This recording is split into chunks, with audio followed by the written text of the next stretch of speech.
வணக்கம். ராமபாரதியின் கவிதைகள். தலைப்பு: நண்பனுக்கு கடிதம். நகரத்தில் இருக்கும் நண்பனுக்கு கிராமத்திலிருந்து எழுதும் மடல். நலம் விழைய வேண்டுகிறேன்.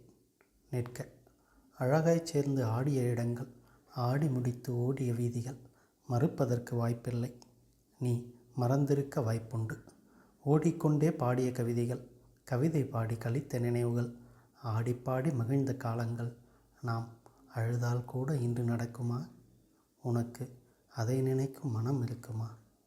நிற்க உடையார் கிணற்றுக்குள் ஓடி வந்து குதித்ததும், ஓரி விளையாடியதும், யாருகளை தொடுவோம் என்று எட்டி எட்டி நீந்தியதும், கூடி வந்து குதித்ததும், குதித்து விளையாடியதும் மறக்கத்தான் முடியுமா?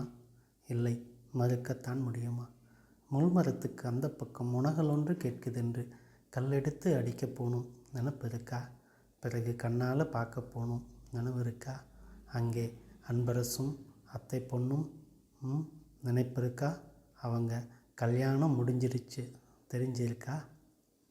பனங்காய் வெட்டி பதம் பார்த்து உறிஞ்சையிலே மரத்துக்கு சொந்தக்காரன் கொம்பெடுத்து ஓடி வந்தான், நினைப்பிருக்கா? அந்த மரம் இப்போ இல்லை, அது தெரிஞ்சிருக்கா? பள்ளிக்கூடம் சென்ற வழி நினைப்பிருக்கா? நண்பா, பழம் பழுகி நடந்து வந்தோம், நினைவிருக்கா? அந்த நாவல் மரமும் காவலமானது தெரிஞ்சிருக்கா? பாவி, நான் மறக்கவில்லை, அழுகின்றேனே. நீ பாவி அல்ல, மறந்து விட்டாய், உண்மைதானே? எவ்வளவோ எழுதுவேன், நேரம் உண்டு. அவ்வளவும் படிப்பாயா நேரம் கொண்டு?